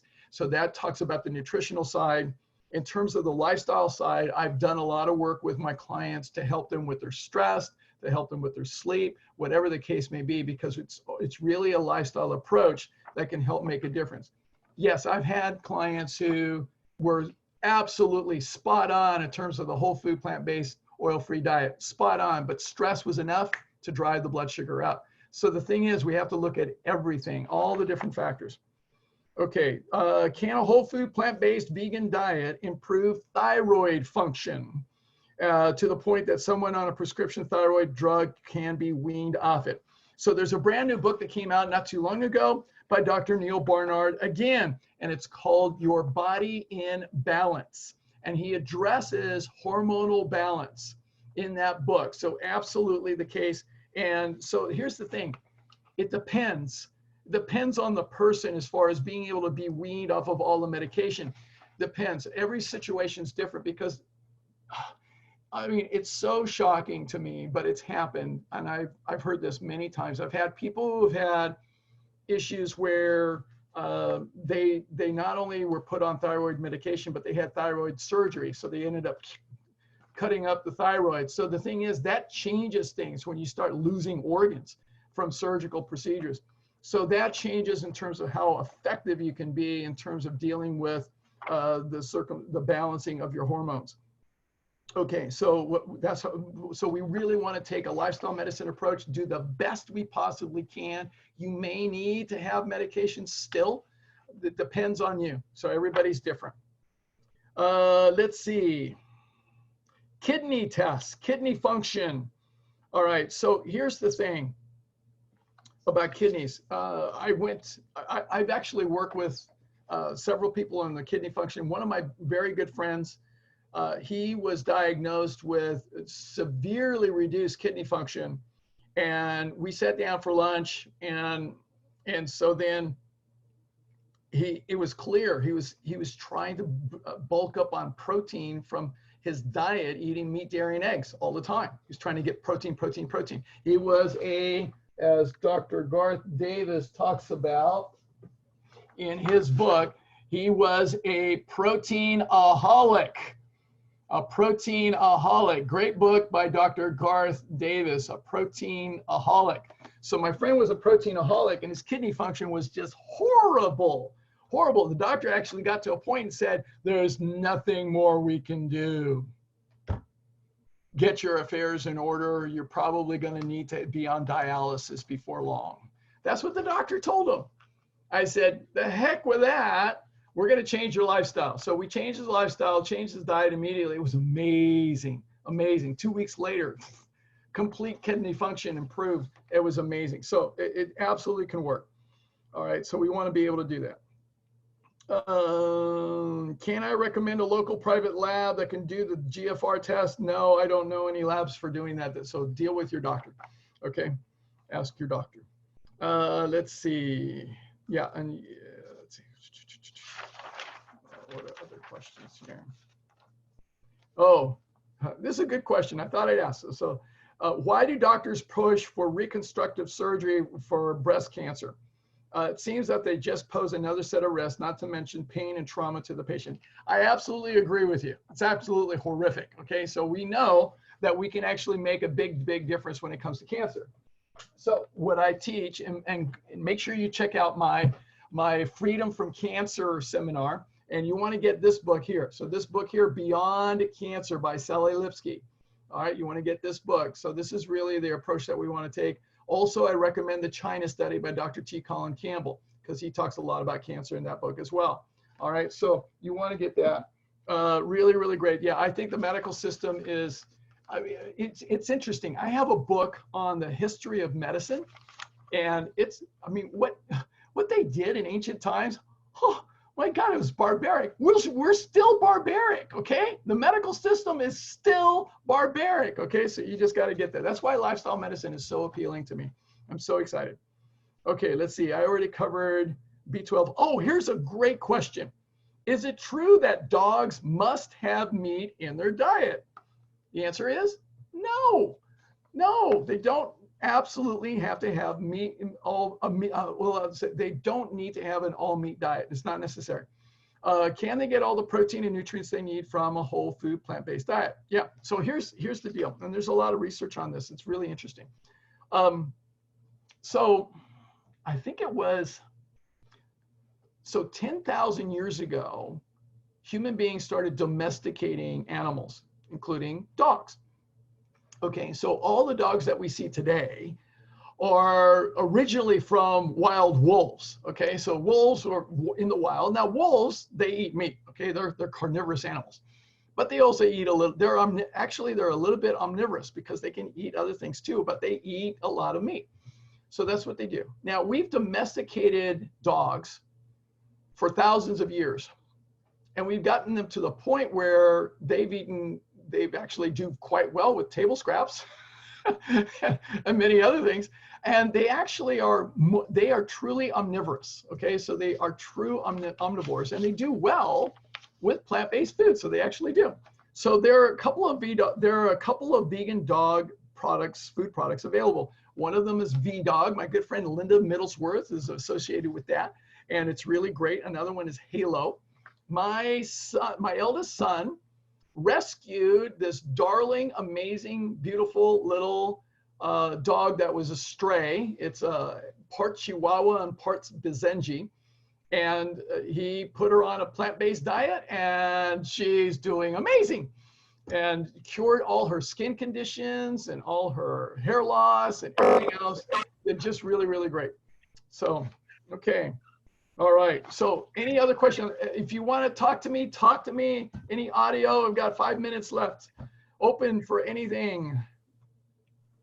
Anything. Let me see. Any other questions? Let's see. Have I heard of ASEA? No. Okay. There are all kinds of supplements out there, by the way. There's all kinds of supplements that are out there. Here's what I do in terms of, let me go to supplementation for a second. So in terms of supplements, here's what I do. If you are following a whole food plant-based diet and your lifestyle is solid, if it's solid, then and only then should you think about any kind of supplementation if you want to get an edge. Now, if you're active, if you're really active, I'm active. I'm an athlete. I'm performing. Okay, so I'm active. So I do have some supplementation that is for me. Okay, that's what keeps me at age 30. All right, so all right, I would be maybe age 42, but I mean I'm age 30. All right, so I do have some plant-based supplementation only, but after, and I want to emphasize this, after mastering the fundamentals. So one of my plant-based supplements is this product here called Enterprime. All right, so Enterprime is from Impacts. I'm going to send you the links in the email and the follow-up, don't worry. All right, so that's one of the things that I do. I use that. And then you can also get some, and this is, by the way, these are all completely whole foods. They're all whole plants. All right, another one that I get is organic reds. All right, this is all really great stuff. All right, no flavor, no preservatives, no artificial colors. All right, and then I get another one, it's organic greens, so I get that. But I tell people only after mastering the fundamentals, only after mastering the fundamentals. And I want to emphasize that. Some people disagree with me on that, but I tell people, look, I try to get the most optimal edge possible on life. So but I'm doing everything. You do everything. So I get my sleep, I drink my water, I eat a whole food, plant-based, oil-free diet. I manage my stress. I have healthy relationships. I don't drink, I don't smoke, I don't do any drugs. Okay, so I do all of it. So do it all. Okay, any other questions? Any other questions? Okay. Okay. All right, let's see here. Okay. Here's a question from Karen. Do free radicals actually occur in the microwave food or the water or both? Well, so what happens, it's a great question, Karen. So what happens is that all food has water in it. Okay, so the thing is all the water molecules get activated by the microwaving, so then we're causing free radicals in the water molecules and we're ingesting them. So that's what we're doing. So I hope that answers. Other questions from anybody, anything, you can unmute. Ron, good to see you. Hello. Hey, I can hear you too. All right, good. All right, let's see. Good to see you, my friend. All the way from you're up in Seattle? Yes, I am. All right then. All right, very good. Very good. Okay, any other questions about anything? Last question? That's it. All right. First of all, I want to thank you all for being here. I hope you had fun. I hope you got some tidbits of kernels that can help you to make some changes. If you've been, wanting to change your life and improve your life, I hope that I was able to provide you some valuable information. Be sure to check out my YouTube channel, fully loaded with all kinds of things, all kinds of videos. I've got like 35 hours that I just recently loaded up on there. So check that out. And then check out my services.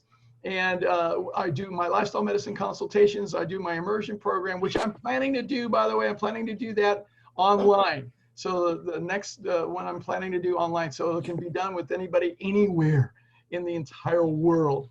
All right, so thank you. Thanks for being here. It is my honor, my privilege to serve you and to help make a difference for you in your life and your loved ones and your friends.